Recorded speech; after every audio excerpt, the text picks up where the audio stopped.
दिल्ली के लाल किले के बाहर हुए विस्फोट के सिलसिले में उत्तर दिनाजपुर के सूर्यपुर बाजार इलाके से एक मेडिकल छात्र की गिरफ्तारी की गई है और जिसके बाद चारों तरफ सनसनी फैल गई। गिरफ्तार युवक की पहचान जहां निसार आलम के रूप में हुई है। वो हरियाणा के अल फलाह यूनिवर्सिटी में MBBS का छात्र है।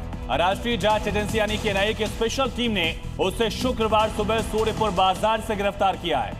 तो कई राज्यों तक क्या ये व्हाइट कॉलर टेरर मॉड्यूल फैला हुआ है, ये सबसे अहम सवाल इस वक्त का। और इसीलिए हम पूछ रहे हैं यूपी टू बंगाल साजिश के आखिर कितने तार, क्योंकि ये वो डॉक्टर्स व्हाइट कॉलर वाले जो आतंक फैलाने की कोशिश कर रहे थे। पश्चिम बंगाल से MBBS छात्र जो है गिरफ्तार हुआ है। अब आपको बताते हैं ग्राफिक्स जरिए कि यूपी टू बंगाल आखिर साजिश के कितने तार जो है वो निकलकर सामने आई। सबसे बड़ी बात है, हर शहर में जो है इस तरीके की बातें सामने आ रही हैं। देखिए, जान निसार की पहचान इसके फोन से हुई। बंगाल से इसको गिरफ्तार किया गया है, लोकेशन ट्रैक किया गया और उसके बाद पश्चिम बंगाल में यहाँ दबिश दी गई है। क्योंकि उन तमाम आतंकवादियों से पूछताछ जब की गई है तो कई लोगों के नाम निकलकर सामने आए। दिल्ली ब्लास्ट मामले में ये निसार जो है संदिग्ध है, इसकी फोन लोकेशन निकाली गई। हरियाणा अल फलाह यूनिवर्सिटी में MBBS का ये छात्र है और NIA ने यहाँ दबिश दी है। जान निसार का घर जैसे लुधियाना में है, लेकिन ये गिरफ्तार किया गया पश्चिम बंगाल से। हरियाणा से कनेक्शन सामने आ रहा है। पैतृक घर जो है वो पश्चिम बंगाल के उत्तर दिनाजपुर में था, यहीं से इसकी गिरफ्तारी हुई है। और बाजार से सटे हुए इलाके से उसे गिरफ्तार किया गया। जिस वक्त गिरफ्तारी की गई उसके बाद से पूरे इलाके में सनसनी फैल गई। इतना ही नहीं, पूछताछ के लिए सिलीगुड़ी फिलहाल निसार को जो है ले जाए। और इसी बीच एक और बड़ी खबर, दिल्ली ब्लास्ट से जुड़ी ये बड़ी खबर है।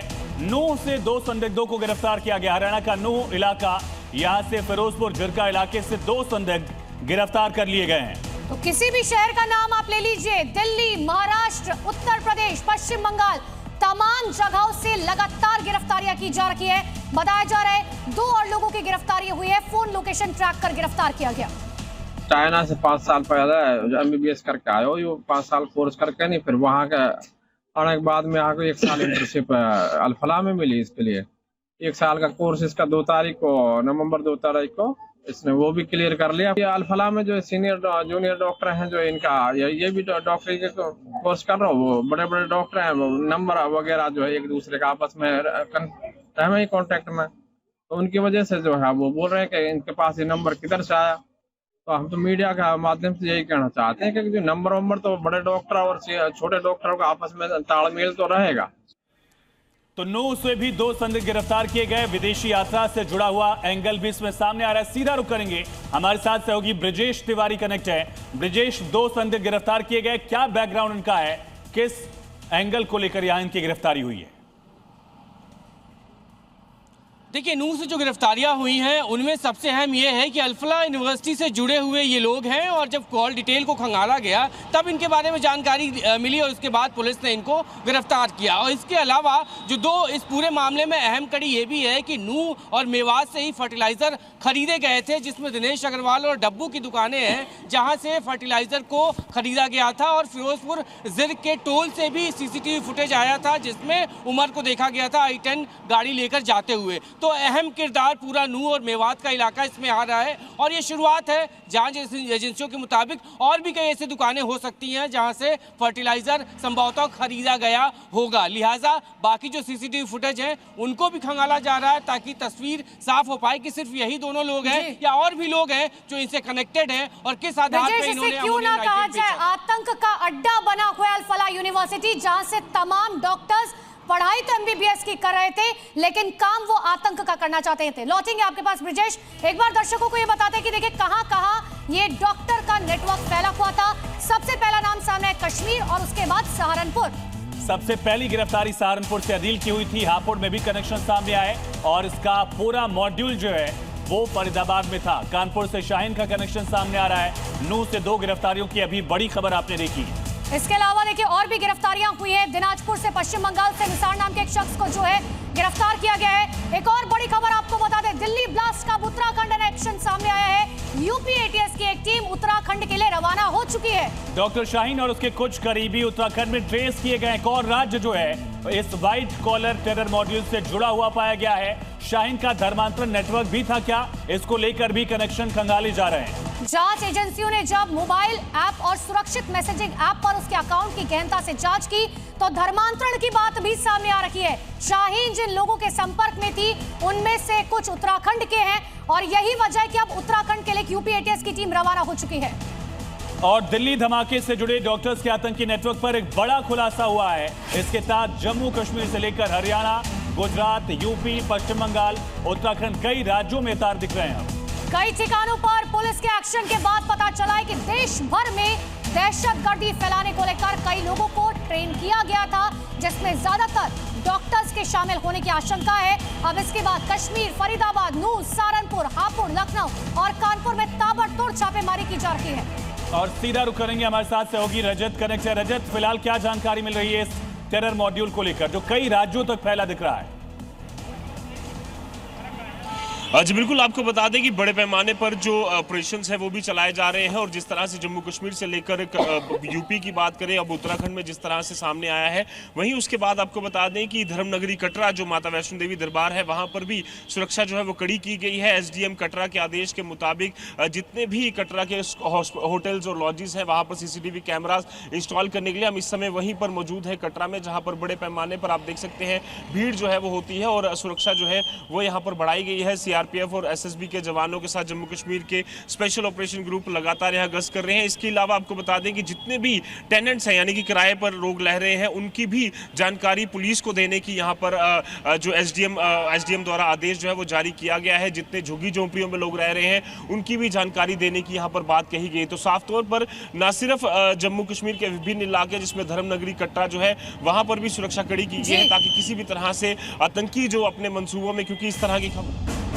बिल्कुल लौट रही रजत आपके पास एक और बड़ी जानकारी आपको दे दें। सूत्रों के हवाले से खबर है सहारनपुर के 2 यूट्यूबर्स अब जांच एजेंसी के रडार पर हैं और इन दोनों से पूछताछ की जा रही है। जानकारी के मुताबिक सहारनपुर से गिरफ्तार डॉक्टर अदिल के निकाह में श्रीनगर गए थे ये दोनों यूट्यूबर्स। डॉक्टर अदिल के साथ फुटेज में भी इन दोनों को देखा गया है। श्रीनगर के एक हुक्का बार में इन्हें देखा गया था।